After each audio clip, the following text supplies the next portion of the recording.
Astaghfirullah. Bismillahirrahmanirrahim. Assalamualaikum warahmatullahi wabarakatuh. Alhamdulillah wassalatu wassalamu ala Rasulillah wa ala alihi wa sahbihi wa mawalah wa la hawla wa la quwata illa billahi wa ba'du. Alhamdulillah, di malam hari ini kembali kita bisa duduk untuk berthalabul ilmi, dan kita melanjutkan kajian kita masih membahas fikih Asmaul Husna,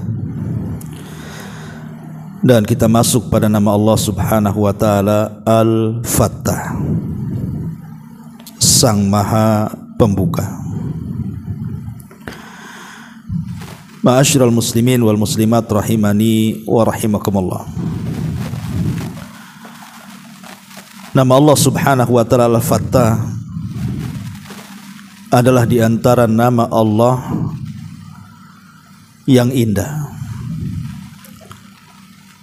Dan ketika para ulama mengartikan apa makna di balik Al-Fattah itu, maka ada 3 makna yang disebutkan oleh para ulama.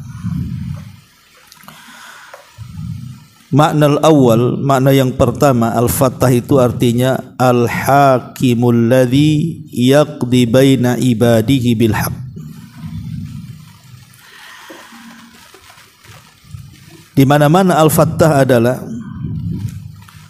Dia Allah Subhanahu wa taala Sang Hakim, Sang pemberi keputusan di antara hamba-hambanya dengan benar dan keadilan. Artinya kelak pada hari kiamat Allah Subhanahu wa taala akan mengadili semua makhluknya, tentu dengan pengadilan seadil-adilnya. Di dunia banyak kantor pengadilan, tapi betapa banyak orang-orang yang tidak dapat keadilan. Namanya saja kantor pengadilan, tapi banyak orang yang tidak dapat keadilan. Tapi nanti pada hari kiamat mereka akan dihadapkan kepada zat yang akan memutuskan seluruh hamba-hambanya dengan keadilan. Tidak ada satupun makhluk yang dizalimi kelak pada hari kiamat. Kalau mereka melakukan kejahatan, maka akan diadili kejahatannya. Kalau mereka melakukan kebaikan, maka juga akan mendapatkan kebaikannya. Ini makna yang pertama, secara global dulu kita jelaskan. Makna yang kedua, arti Al-Fattah adalah alladzi yaftahu li ibadihi abwabar rahmati war rizqi. Al-Fattah artinya zat yang membuka bagi hamba-hambanya seluruh pintu-pintu rahmat dan seluruh pintu-pintu rizki yang merupakan kemaslahatan hamba-hambanya. Jadi makna yang kedua Al-Fattah di sini, Allah akan membuka pintu-pintu rahmat dan rizkinya. Sebagai contoh, kalau seandainya kita lihat di masyarakat atau kita sendirilah, terkadang ada waktu-waktunya kita ini sulit untuk mencari ekonomi, tertutup semua jalan.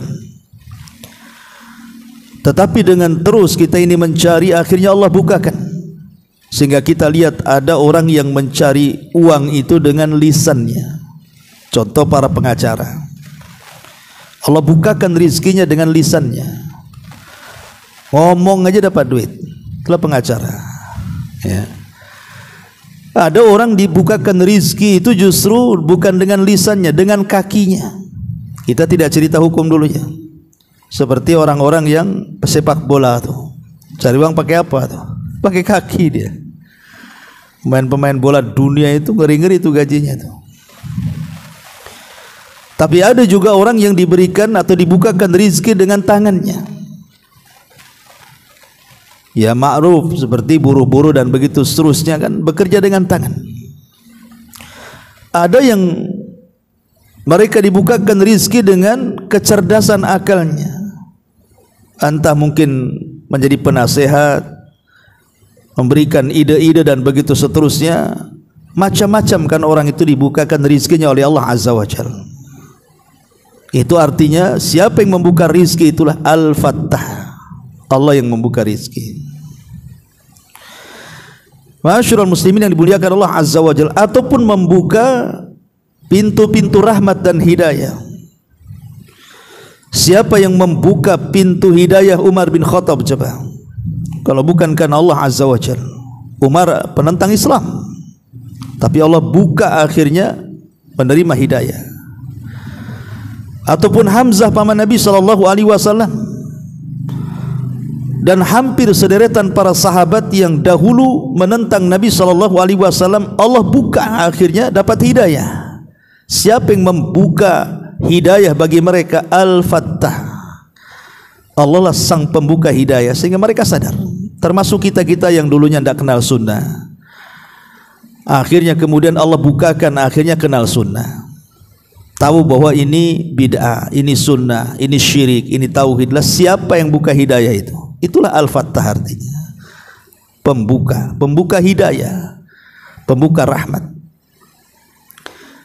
Ma'asyiral muslimin yang dimuliakan Allah Azza wa Jalla, ini makna yang kedua. Makna yang ketiga, annahu bimana an-nasir li ibadihil mu'minin. Maksudnya Al-Fattah itu artinya zat yang memberikan pertolongan kepada orang-orang yang beriman. Bagaimana Nuh alaihi salatu wassalam ketika kemudian dihadapkan dengan kaumnya yang hendak mencelakakan dirinya, maka Nuh alaihi salatu wassalam berdoa kepada Allah, Rabbi inni maglubun fantasir. Ya Rabb, aku hampir mau dikalahkan, tolong aku. Maka Allah subhanahu wa ta'ala turunkan pertolongannya kepada Nuh. Diturunkannya hujan dari langit dan juga dipancarkan air dari bumi, akhirnya menjadi banjir bandang disertai tufan, meluluh lantakkan semua kaum Nuh. Datang pertolongan kepada Nuh dan Allah selamatkan Nuh dan perahunya. Nabi Yunus alaihi salatu wassalam dalam perut ikan. Secara logika, siapa yang bisa menolong Nabi Yunus yang ditelan ikan sampai ke dasar lautan coba? Tapi dengan zikir dan juga doanya Yunus alaihi salatu wassalam dan mengatakan la ilaha illa anta subhanaka inni kuntu minadh zalimin, akhirnya Allah subhanahu wa ta'ala tolong Nabi Yunus. Dimuntahkannya kemudian oleh ikan, keluarlah Yunus dengan selamat. Siapa yang menyelamatkan Nabi Yunus? Al-Fattah. Dialah sang penolong. Dalam perang Badar, bagaimana kaum muslimin hanya 314 orang kurang lebih melawan 1000 orang. Secara jumlah sudah kalah, secara persenjataan sudah kalah, secara keahlian perang sudah kalah.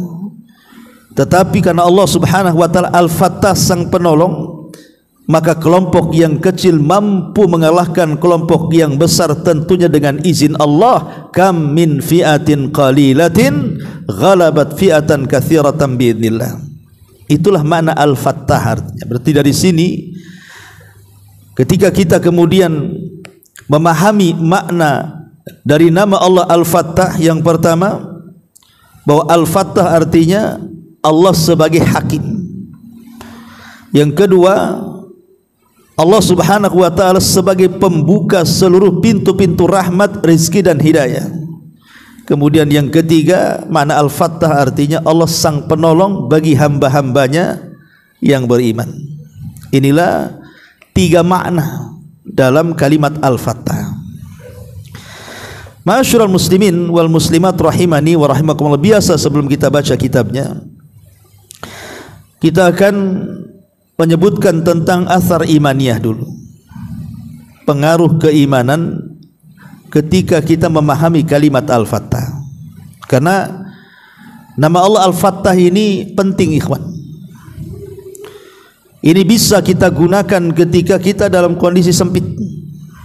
Mungkin antum, sebagian kita yang diuji oleh Allah subhanahu wa ta'ala mungkin sakit parah, atau mungkin di antara kita yang diuji dengan kesulitan ekonomi, atau mungkin di antara kita ada yang terkena kesulitan rumah tangga, atau mungkin kesulitan-kesulitan di masyarakat, atau terkena fitnah, atau apalah namanya dari kesulitan dunia ini, kita bisa gunakan nama Al-Fattah ini untuk tawassul.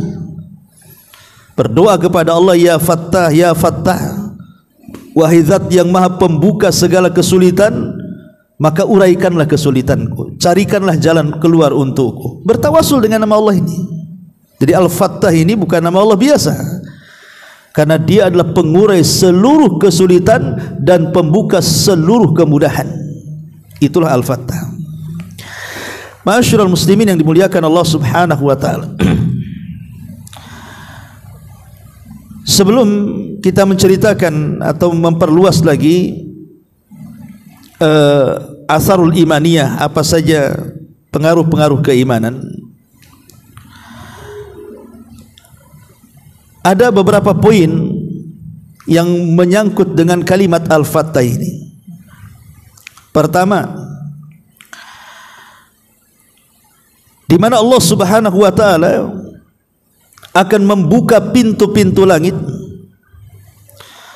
dan menurunkan berkah-berkah dan rahmat serta mengijabah setiap doa. Jadi faedah dari kalimat Al-Fattah adalah Allah Subhanahu wa taala membuka abwabas sama, pintu-pintu langit, linuzulil barakati wa rahmati wa ijabati da'awat, di mana Allah membuka pintu langit untuk menurunkan berkahnya, menurunkan rahmatnya, dan mengijabah setiap doa-doa hambanya. Dan Allah Subhanahu wa taala katakan dalam surah Al-A'raf ayat 96, walau anna ahlal qura amanu wattaqau la fatahna alaihim barakatim minas sama'i wal ardh. Kalaulah penduduk negeri itu mau beriman dan bertakwa, kami buka kepada mereka berkah-berkah dari langit dan bumi. Ini faedah dari kalimat Al-Fattah, membuka pintu-pintu barakah, membuka pintu-pintu ijabah doa, dan juga rahmat-rahmat Allah turun ke permukaan bumi. Kemudian yang kedua, Allah Subhanahu wa taala juga membuka abwabal a'mal as-salihah liman yasha' min ibadihi, membuka amal-amal saleh bagi sesiapa dari hamba-hambanya yang dikehendaki. Yang dulunya tidak salat jadi salat, yang dulunya hanya mencukupkan salat wajib akhirnya mulai salat sunnah, yang dulunya bakhil mulai jadi ahli sedekah, yang dulunya malas untuk melakukan ibadah senanglah ibadah. Dibukanya pintu-pintu amal soleh itu. Makanya kita lihat bagaimana para ulama seperti Syekhul Islam Ibn Taimiyah rahimahullahu taala, apabila dia sedang istiqra' mempelajari sebuah ilmu, kemudian kepalanya mumet karena tidak tahu jalan keluarnya untuk memahami sebuah perkara, maka beliau langsung berwudu, kemudian salat 2 rakaat, kemudian berdoa, kemudian istighfar, dan begitu seterusnya.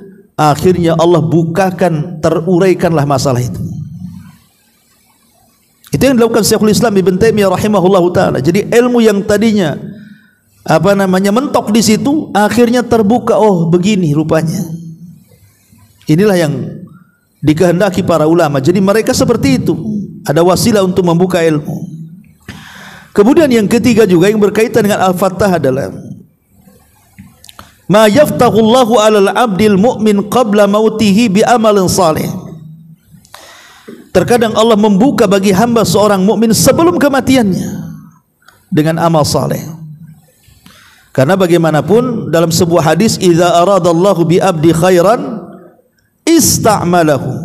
Faqila kaifa yasta'miluhu ya Rasulullah? Qala yuwaffiquhu li amalin salihin qabla al-mauti thumma yaqbiduhu alaihi. Ya.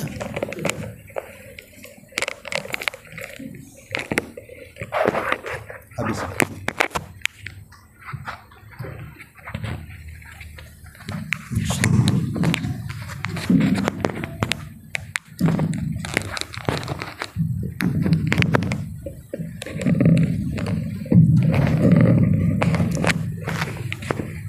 Afwan, habis baterainya.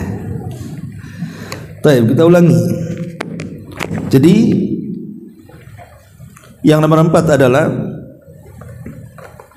atau yang nomor 3, Allah Subhanahu wa ta'ala terkadang membuka bagi hambanya dengan amal soleh sebelum kematiannya. Artinya Allah berikan kematian yang baik kepada dia. Kata Nabi SAW, apabila Allah menghendaki seorang hamba kebaikan, maka Allah akan mempekerjakannya. Sahabat mengatakan, apa yang dimaksud mempekerjakannya wahai Rasul? Maka Rasul mengatakan, Allah berikan taufik kepada dia, Allah buka pintu taufik kepada dia untuk melakukan amal saleh sebelum kematiannya, maka dia pun dicabut di atas kematian itu dengan amal salehnya, husnul khatimah. Ataupun yang keempat, diambil faedah dari kama al-Fattah itu, terkadang Allah membuka bagi hamba-hambanya babut taubah, pintu tobat. Kita lihat banyak kan orang-orang yang secara kasat mata nampaknya orang ini susah tobat lah. Mungkin dia geng, kepala preman dan begitu seterusnya. Tapi Allah pembuka. Tiba-tiba pula dia tobat kepada Allah Azza wa Jalla. Orang enggak yakin dia bertobat kan, tahu-tahu bertobat pula. Siapa yang kemudian membuat dia bertobat? Al-Fattah, Allah Subhanahu wa ta'ala. Atau seseorang yang ketika sebelum dijebloskan ke penjara, kejahatannya luar biasa. Ketika masuk penjara rupanya bertobat pula di dalam penjara. Siapa yang membuat dia bertobat dalam penjara? Al-Fattah. Kemudian yang kelima, wa min dzalika ma yaftahu Allahu azza wa jalla ala nabiyhi yaumal qiyamah min anwa'il mahamidah. Allah Subhanahu wa taala juga membuka bagi nabinya kelak pada hari kiamat dengan berbagai macam pujian, tentu dari syafaat-syafaat yang akan Rasul berikan karena izin Allah Subhanahu wa taala. Termasuk juga, ingat, istidraj. Istidraj juga bagian daripada kelapangan yang Allah berikan, di mana ada orang yang tidak salat, tidak puasa, tidak zakat, tidak haji, tidak umrah, tidak baca Quran, tidak berzikir, pokoknya jauh daripada ibadah. Tapi Allah berikan kekayaan, Allah bentangkan kekayaan. Ingat, itu istidraj saja itu. Sengaja Allah berikan banyak sampai pada waktunya Allah pun akan mengadab mereka. Ma'asyiral muslimin yang dimuliakan Allah Subhanahu wa taala, intinya bahwa Al-Fattah adalah zat yang membuka segalanya. Karena secara bahasa Al-Fattah itu artinya pembuka, berarti lawan penutup. Ya. Antum kalau masuk rumah kemudian pintu dikunci, tak punya kunci pula, maka selamanya kita tidak mungkin masuk ke dalam rumah. Atau mungkin kita melamar sebuah pekerjaan, syarat-syaratnya antum sudah penuhi, inilah itulah macam-macam syarat-syaratnya, tapi ditolak. Kita tidak bisa bekerja di situ. Ya selamanya kita tidak akan masuk dalam pekerjaan, tertutup kan, sehingga kita tidak mendapatkan yang kecil atau yang besar di situ. Lah tentu kita butuh pembuka tuh, dan pembuka itu adalah kuncinya. Dan kunci di sinilah Allah Subhanahu wa taala. Makanya Allah disebut Al-Fattah, dialah Sang Maha Pembuka. Tapi di antara asar imaniyahnya kita masuk yang pertama, mahabbatuhu subhanahu wa ta'alluqu bihi wahda.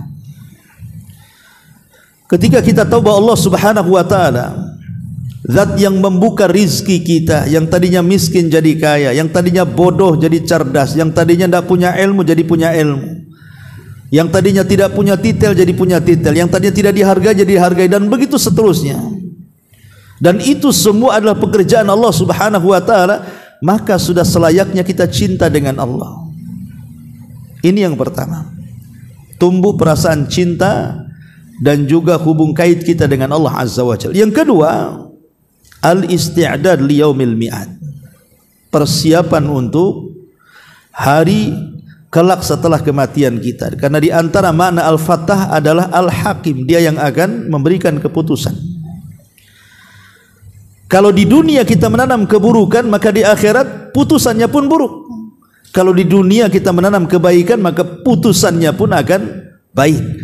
Maka dengan memahami mana Al-Fattah, athar imaniyahnya, maka kita akan persiapan di dunia. Jangan sampai kita diadili di hadapan Allah, pengadilan ini kemudian menjadikan kita binasa dan celaka. Ini yang kedua. Yang ketiga, as-siqatu fi nasrillahi wa fathihi li ibadihil mu'minin. Ada keyakinan bahwa Allah pasti menolong kita. Karena di antara mana Al-Fattah la an-nasir, penolong.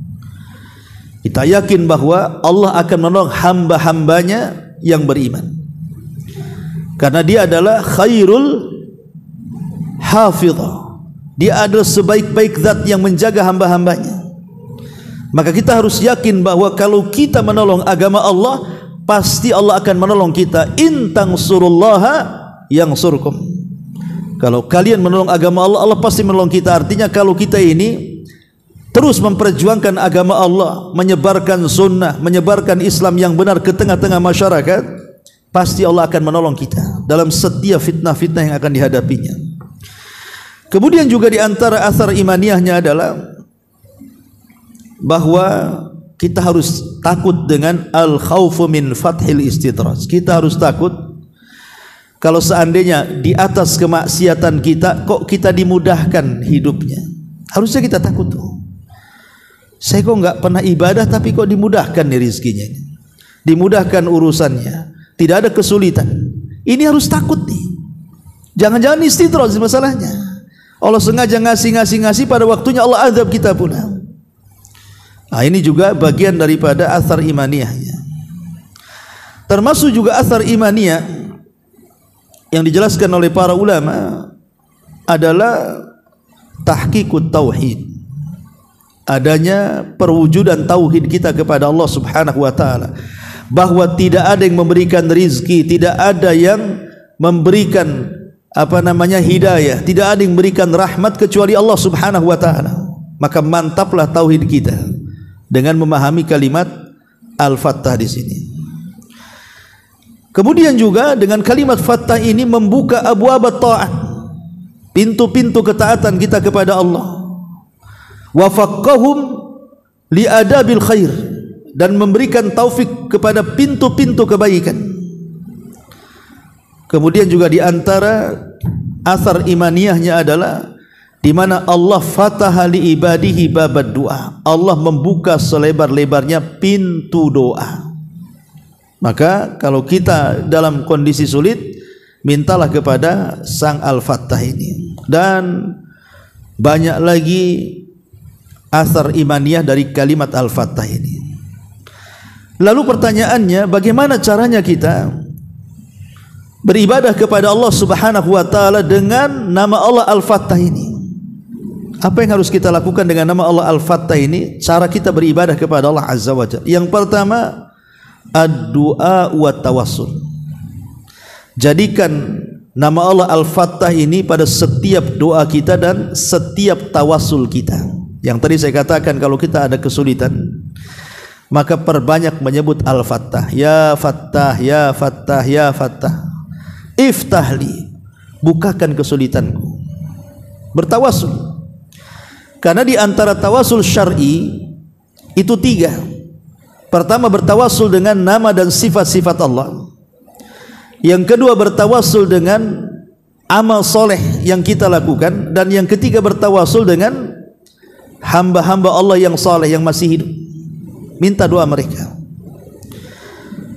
Lah, tawassul yang paling manjur adalah ketika kita memperbanyak doa dan juga menyebut nama-nama Allah. Salah satunya Al-Fattah ini.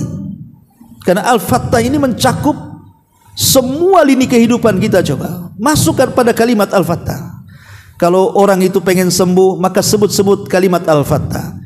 Kalau dia sakitnya, kalau orang susah pengen dimudahkan rizkinya, sebut nama Al-Fattah. Kalau kita ada masalah, pengen diurai masalahnya, sebut nama Al-Fattah. Dan begitu seterusnya. Maka gunakan tawassul kepada Allah Subhanahu wa taala dengan kalimat Al-Fattah ini. Ini yang pertama. Yang kedua, ihdar an taftah ala nafsika baban min abwabis syarr. Hati-hati, Jangan sampai kemudian kita yang membuka pintu-pintu keburukan.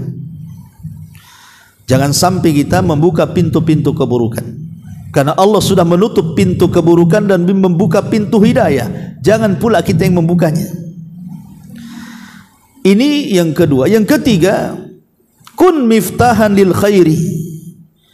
Jadilah sebagai pembuka kebaikan, kemudian juga penutup keburukan. Karena ada hadis Nabi SAW, tuba li abdi ja'alallahu miftahan lil khairi mighlaqan lisyarri. Beruntunglah bagi seorang hamba ketika di dunia dia menjadi pembuka setiap kebaikan dan penutup segala keburukan. Beruntung bagi dia. Maka jadilah pembuka kebaikan dan jangan menjadi pembuka keburukan. Artinya, jadilah orang-orang yang mengajak manusia kepada kebaikan. Man dalla ala khairin kafaili. Siapa yang mengajak manusia kepada kebaikan, maka pahalanya sama dengan yang mengikutinya. Kemudian yang keempat, ij'al li nafsika hadzan min hadhil a'mal. Jadikanlah dalam hidup kita ini beberapa amal yang bisa membuka dan mengetuk pintu-pintu langit sehingga melesat sampai kepada Allah Subhanahu wa taala. Seperti contohnya adalah bersegera untuk atau menjaga salat 5 waktu. Karena Rasul mengatakan, idza thuwiba bis salah futihat abwabus sama wastujibat du'a. Apabila dikumandangkan qomat, maka pintu-pintu langit akan terbuka dan pintu-pintu doa akan terbuka lebar. Makanya ketika salat itulah waktu kita berdoa kepada Allah, terutama di waktu sujud. Karena di situ pintu-pintu langit Allah buka. Kemudian juga diantaranya adalah disebutkan dalam Sahih Muslim dari Ibnu Umar radhiyallahu an, ketika Rasul sallallahu alaihi wasallam sedang duduk, tiba-tiba ada seorang sahabat salat kemudian membaca doa iftitah. Apa iftitahnya yang dibaca? Dia mengatakan Allahu akbar kabira walhamdulillahi katsira wa subhanallahi bukrata wa asila. Kemudian Rasul mengatakan, siapa tadi yang ngomong begitu? Maka kemudian seorang laki-laki mengatakan, saya wahai Rasul. Maka Rasul mengatakan, ajibtu laha futihat laha abwabus sama. Aku heran dengan kamu, dengan membaca doa itu Allah bukakan pintu-pintu langit untukmu. Jadi dalam solat itu banyak perkara-perkara yang menjadikan pintu langit, salah satunya doa iftitah. Dan solat sendiri adalah membuka pintu langit dan juga pintu doa. Termasuk juga orang yang mentauhidkan Allah dan mengatakan la ilaha illallah. Barang siapa yang mengucapkan kalimat la ilaha illallah, maka futihat lahu abwabus sama, maka pintu-pintu langit akan terbuka. Dan sudah saya jelaskan tentang beberapa amalan yang bisa membuka pintu-pintu langit. Ya. Tapi kita akan baca sedikit di sini. Kalimat Al-Fattah itu disebut dalam beberapa ayat dalam Al-Quran. Salah satunya surah As-Saba ayat 26 di sini. Allah Subhanahu wa taala berfirman, "Qul yajma'u bainana rabbuna, thumma yaftahu bainana bil haqq wa huwal fattahul alim." Katakanlah, Tuhan kita akan mengumpulkan kita semua, kemudian Dia memberikan keputusan di antara kita dengan benar, dan Dia zat yang maha pemberi keputusan, Al-Fattah, dan maha mengetahui Al-Alim. Berarti ayat ini, surah As-Saba ini ayat 26, bahwa di antara makna Al-Fattah apa? Al-Hakim, Al-Qadhi. Dialah yang memberikan keputusan pada hari kiamat seadil-adilnya. Tidak ada yang luput bagi Allah Subhanahu wa taala. Dan Allah tidak berhajat kepada saksi, karena Allah tahu perbuatan kita semuanya.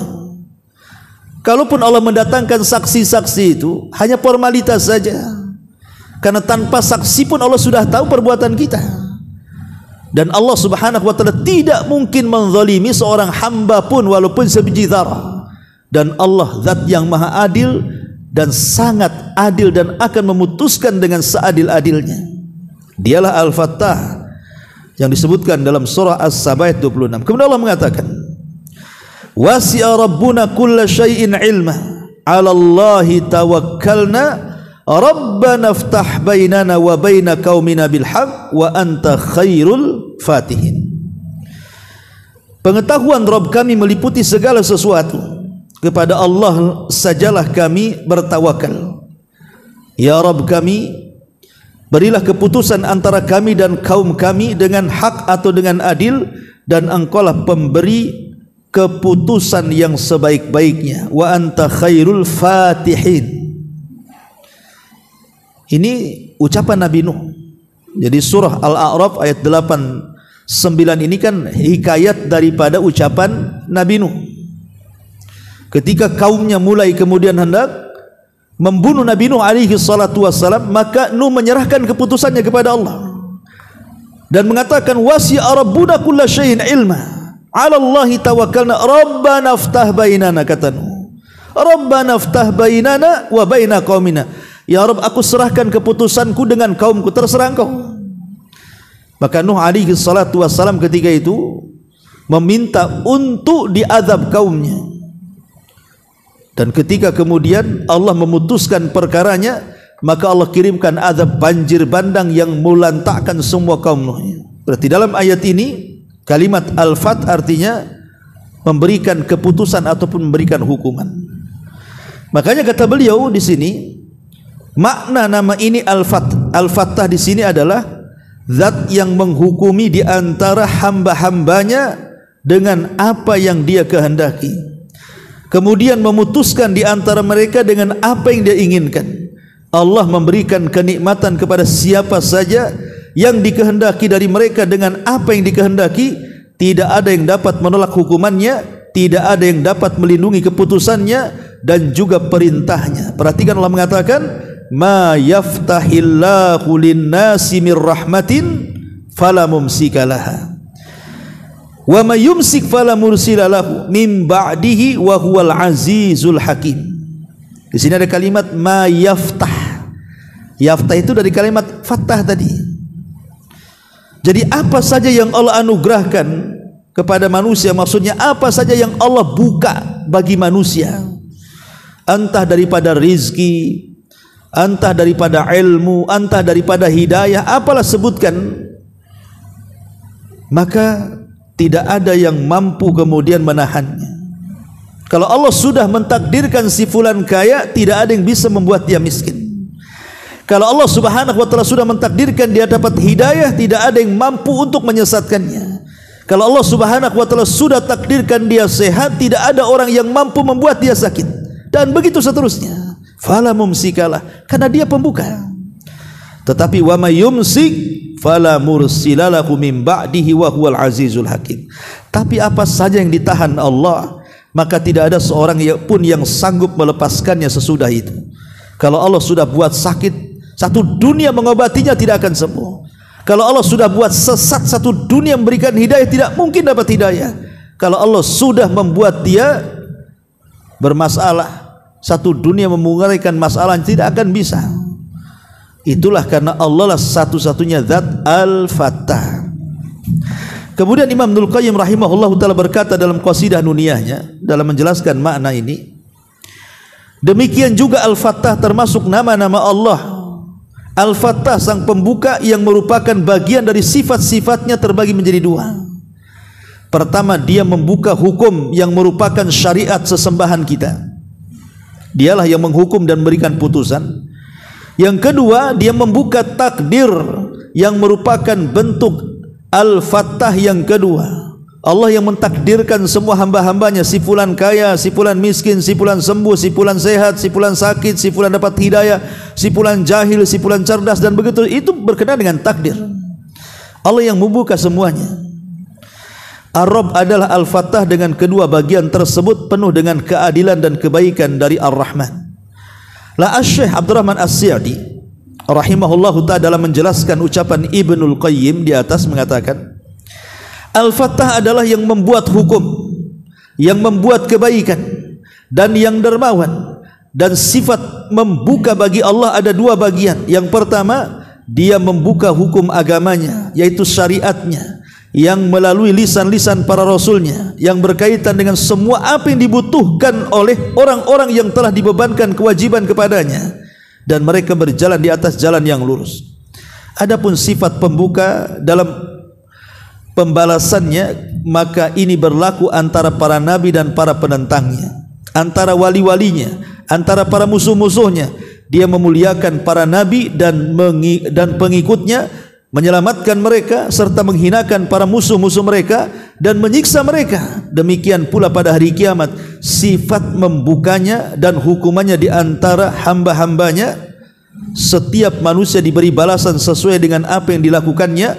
Adapun sifat membukanya yang berkaitan dengan takdir, yaitu apa yang dia takdirkan kepada hamba-hambanya dari kebaikan dan kejelekan, kemaslahatan dan kemudaratan, pemberian dan pencegahan, itu tertera dalam surah Al-Fatir ayat 2 yang tadi dibaca.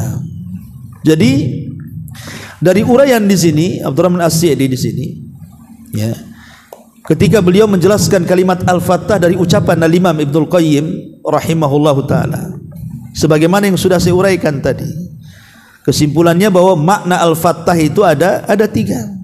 Ya. Ada diartikan Al-Hakim, pemutus, baik pemutus di dunia atau di akhirat. Kalau pemutus di dunia artinya pemutus antara para nabi dengan para penentangnya. Seperti mamanya tadi saya ceritakan, kaum Nuh ditentang oleh kaumnya, Allah berikan keputusan, diazablah kaumnya itu. Itu mana Al-Fattah. Siapa yang mengadab kaumnya? Allah Al-Fattah. Ya. Atau makna yang kedua, di mana Allah Subhanahu wa taala maksudnya Al-Fattah itu dia membuka takdir-takdir manusia. Dengan cara apa? Membuka rizki-rizkinya, membuka rahmat-rahmatnya, membuka hidayah-hidayahnya. Akhirnya yang tidak dapat hidayah, artinya tadinya sesat jadi dapat hidayah, dan begitu seterusnya. Karena kita lihatnya seperti contoh saja Al-Imam Bukhari rahimahullahu taala ataupun Imam Syafi'i dan ulama-ulama yang lainnya, itu kalau tertutup sebuah permasalahan, maka mereka pun berdoa kepada Allah. Ada yang melaksanakan sholat 2 rakaat, di antara mereka ada yang berdoa, dan begitu seterusnya. Sehingga di antara mereka itu terkadang mengutamakan belajar dibandingkan sholat malam. Seperti Imam Bukhari itu terkadang satu malam itu tidur bangun, bukan sholat malam, tapi terkadang menelaah sebuah riwayat dari Nabi SAW, akhirnya terbukalah banyak faedah di situ. Sampai Imam Ahmad rahimahullahu taala mengatakan bahwa seseorang mutolaah, membaca sebuah pengetahuan agama itu jauh lebih baik dibandingkan sholat malam 1 malam suntuk. Kenapa? Karena sholat 1 malam suntuk itu manfaatnya untuk diri dia saja, tapi dengan belajar agama manfaatnya untuk orang lain, bisa didakwahkan akhirnya. Itulah yang disebut oleh Nabi SAW, fadlul alim alal abid ka fadlil qamari lailata badri ala sairil kawakib. Jadi orang yang berilmu itu dibandingkan ahli ibadah seperti bulan dibandingkan semua bintang. Satu saja bulan bisa menerangi, bintang besar nggak bisa menerangi. Ya. Tapi orang yang kayak antum duduk di majelis taklim ini jauh lebih baik dibandingkan orang yang di rumah umpamanya baca Quran, sholat sunnah, sholat malam, sholat tahajud. Itu maksudnya. Kenapa orang yang duduk di majelis taklim jauh lebih baik daripada ribuan orang yang beribadah di luar? Karena ilmu yang antum dapati di majelis taklim itu antum bisa dakwahkan keluar. Ya, antum bisa kasih nasihat keluarga, kawan-kawan, teman-teman. Jadi manfaatnya itu muta'addi. Jadi bukan hanya pribadi tapi juga untuk orang lain, gitu maksudnya. Lah mereka para ulama melakukan seperti itu sehingga Allah bukakan semuanya. Itu makna Al-Fattah. Siapa yang membukakan pengetahuan ilmu itu kalau bukan karena Allah Azza wa Jalla? Ya. Bukan hanya urusan akhirat, ya urusan dunia juga sama. Ketika Allah Subhanahu wa taala takdirkan ada orang yang sakit dengan berbagai macam penyakit, di satu sisi Allah bukalah ilmu kedokteran. Akhirnya berkembang kan, ditemukanlah cara mengobati, ditemukanlah obat-obatan, ditemukanlah macam-macam kan, terbuka semuanya. Lah siapa yang membuka ilmu-ilmu ini kalau bukan karena Allah Subhanahu wa taala? Ya, atau dunia-dunia, kita lihatlah dunia pertukangan kan. Kalau dulu alat-alat tukang itu ya semua pakai gergaji, pakai ini. Sekarang udah pakai mesin semua. Sudah memakai mesin, serba mesin lah. Siapa yang membuka pengetahuan kok akhirnya pekerjaan jadi simpel, jadi singkat, jadi mudah itu? Ya Allah Subhanahu wa taala semua. Ya, jadi itulah mana Al-Fattah, baik dunia ataupun akhirat. Dia menyingkap semua takdir-takdir manusia. Ataupun makna An-Nasir yang ketiga adalah penolong bagi wali-walinya. Kemudian kata beliau, mu'allif rahimahullahu ta'ala,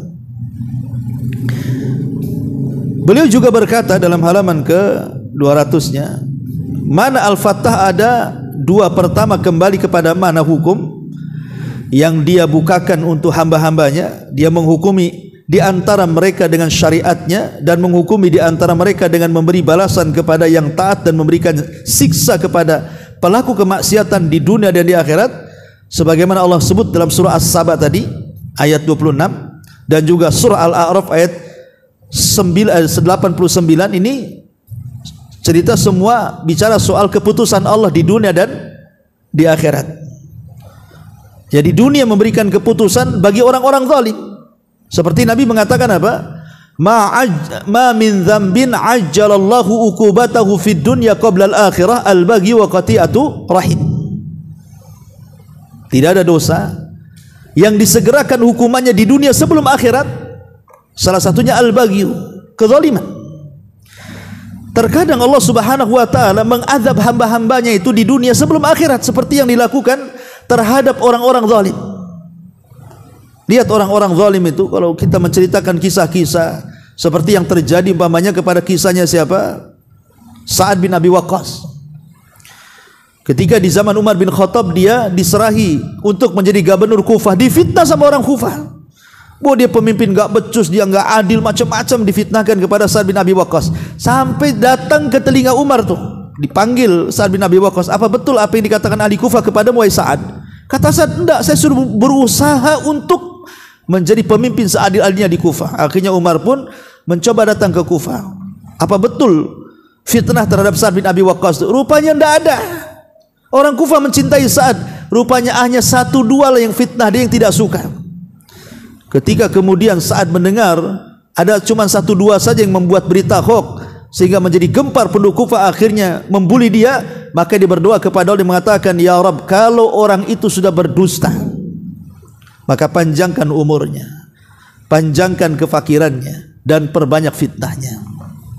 Kata rawi hadis yang menceritakan hadis ini, sungguh aku melihat orang yang memfitnah Sa'ad usianya panjang sekali, dan dia menjadi peminta-minta di jalan-jalan, dan dia dicaci maki orang sampai dia meninggal.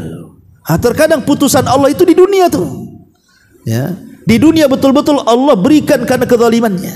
Di akhirat ya jelas pasti Allah akan lebih dahsyat lagi menghukum, seperti orang yang mengambil tanah akan dikalungkan 7 lapis bumi ke lehernya dan begitu seterusnya. Itu makna daripada Al-Fattah dalam surah As-Saba 26 dan surah Al-A'raf ayat 89 ini.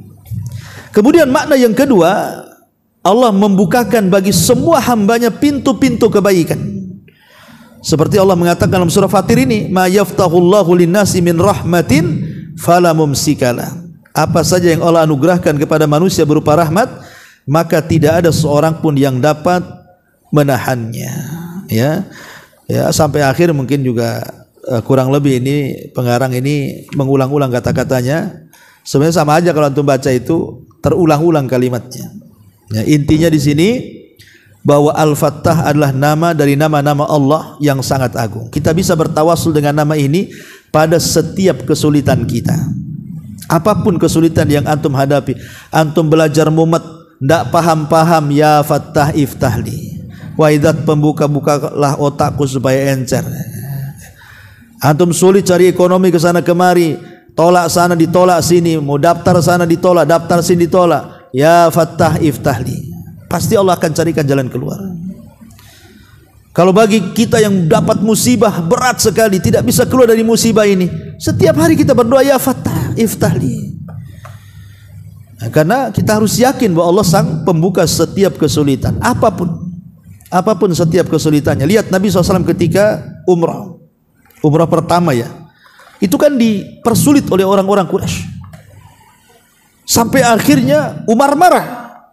Kenapa kurang ajar orang-orang Quraisy? Kami tidak hendak perang, kami hendak umrah. Kenapa tidak boleh masuk? Umar minta kepada Nabi SAW izin, kita perang. Tapi Nabi SAW mengatakan tidak. Sampai turun ayat, Inna fatahna laka fathan mubina. Turun surah Al-Fatih ini. Ketika ayat ini kemudian turun kepada Rasul sampai ke telinga Umar, apakah betul ayat ini wahai Rasul? Ya. Apakah kita akan menang? Ya. Apakah kita akan umrah? Ya. Kita akan umrah, tapi tahun depan. Tahun depannya betul umrah. Umrah qadha. Ya, artinya siapa yang kemudian membuka semua jalan? Allah yang membuka jalan. Jadi tidak ada jalan yang tertutup bagi Allah Subhanahu wa taala. Maka kalau ada jalan buntu bagi kita, kita punya Al-Fattah. Minta kepada Allah untuk membuka jalan-jalan kita. Wallahu a'lam bishawab. Ini diantara makna kalimat Al-Fattah di sini. Taib, di sini ada pertanyaan. Bismillah. Assalamualaikum Ustaz. Afwan Ustaz, keluar materi. Orang tua meninggal dunia, sebelum meninggal membuat surat hibah kepada anak-anaknya berupa hibah rumah. Pertanyaan saya, apakah rumah itu dibagi sesuai dengan syariat atau hanya untuk anak-anaknya saja? Hibah. Hibah ini kalau yang dimaksud wasiat, jadi sebelum orang tua itu meninggal dia berwasiat dalam bentuk hibah, maka wasiat tidak berlaku kepada ahli waris. Wasiat itu tidak berlaku kepada ahli waris. Wasiat itu hanya berlaku di luar ahli waris. Kenapa? Karena kalau wasiat berlaku kepada ahli waris, baik dalam bentuk hibah ataupun hadiah, itu akan mendolimi ahli waris yang lainnya. Karena dalam ilmu faraid itu ahli waris sudah dapat bagian sendiri-sendiri. Dan Allah yang membaginya bukan manusia. Jelas dalam Quran. Allah sudah membagi mana ashabul furud, mana orang-orang yang dapat bagian-bagian tertentu, udah disebutkan kok. Per-pernya itu sudah ada semuanya. Jadi tidak bisa kecuali kalau anak angkat. Kalau anak angkat boleh dapat wasiat hibah, hadiah dari orang tuanya. Seperti namanya orang tua tidak punya anak kecuali anak angkat. Kalau dia mati, berarti anak angkat tidak dapat warisan kan? Jatuhnya ke saudara-saudaranya. Nah, karena mungkin anak ini dia rawat dari kecil sampai besar, merawat orang tua angkatnya sampai dia meninggal, maka sebagai budi baik orang tua sebaiknya sebelum meninggal kasih wasiat kepada anak angkatnya, atau kasih hadiah, kasih apa gitu. Sebab wasiat hanya berlaku di luar ahli waris. Kalau dalam ahli waris tidak dapat. Kalau seandainya kemudian dia menghibahkan sebuah rumah karena sebuah wasiat, kemudian orang muda meninggal, itu sudah bukan hibah lagi, tapi menjadi barang waris. Jadi harus dibagi sesuai dengan faraid. Sesuai dengan faraid. Karena di dunia saja orang tua itu melebihkan hadiah kepada salah satu anaknya tidak dilarang, seperti yang terjadi kepada seorang sahabat Nabi SAW, Nu'man ibn Bashir. Nu'man ibn Bashir itu sahabat yang pertama lahir di kota Madinah pasca hijrah dari orang-orang Ansor. Kalau dari Muhajirin itu Abdullah ibn Zubair. Lah Nu'man bin Bashir ini, si Bashir itu kan bapaknya, anaknya Nu'man. Karena dia sayang dengan Nu'man ini, akhirnya memberikan hadiah lebih dibandingkan anak-anaknya yang lain. Sampailah perkara ini kepada Nabi SAW. Kemudian Rasul mengatakan kepada Bashir, apakah kau memberikan kepada anak-anakmu selain Nu'man dengan hadiah yang sama? Kata dia, enggak. Oh, enggak bisa, aku enggak mau jadi saksi. Kata Rasul, i'dilu baina auladikum, adilah dengan anak-anak kalian. Jadi memberikan sesuatu di masa hidup orang tua kepada anak dengan tidak adil saja tidak boleh. Walaupun alasannya yang ini mungkin lebih baik karena sudah merawat ini itu. Soal merawat orang tua itu dapat pahala. Allah yang kasih nanti, dan itu sudah kewajiban anak merawat orang tuanya. Bukan minta balasan dari harta orang tuanya, itu sudah memang kebaikan dia dan juga kewajiban dia merawat orang tuanya masih hidup. Dia dapat pahala. Dan orang tuanya pun tidak boleh gara-gara umpamanya dia yang paling baik sama dia yang merawat, yang satunya kurang ajar, nah ini rumah untuk kamu saja karena kamu yang merawat saya, nggak si anu tuh buang saja, nggak bisa kayak gitu. Dia merawat orang tua dapat pahala, tapi rumah kalau dia mati jadi ahli, jadi warisan, dapat semuanya sesuai dengan faraid kan itu. Jadi pembagiannya harus sesuai dengan faraid. Wallahu a'lam. Ya. Baik, sampai di sini. Subhanakallahumma bihamdika asyhadu an la ilaha illa anta astaghfiruka